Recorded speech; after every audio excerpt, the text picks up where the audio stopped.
La Bible ne précise pas qui était la femme de Caïn. La seule réponse possible est que c'était sa sœur ou bien sa nièce ou sa petite nièce.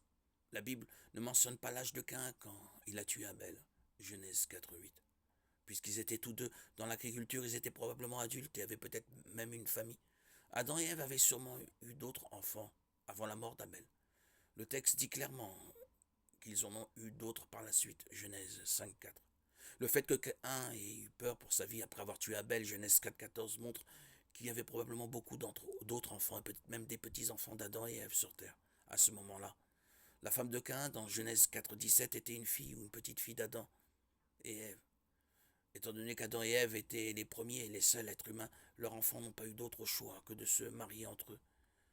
Dieu n'a interdit de telle union que beaucoup plus tard, quand l'humanité était assez nombreuse pour qu'elle ne soit plus nécessaire. Lévitique 16, 18, 6, 18. La raison pour laquelle l'inceste aboutit souvent aujourd'hui à des malformations génétiques est que si deux personnes au code génétique similaire, par exemple un frère et une sœur, s'accouplaient, leurs facteurs génétiques récessifs ont de fortes chances de devenir dominants chez leurs enfants. C'est beaucoup moins probable chez les enfants de personnes de familles différentes. Au fil des siècles, le code génétique humain est devenu de plus en plus pollué. Les anomalies génétiques se sont multipliées, amplifiées et transmises de génération en génération. Adam et Ève n'avaient pas de défaut génétique, si bien que leurs premiers descendants avaient une meilleure santé que nous. Les enfants d'Adam et Ève n'avaient pas ou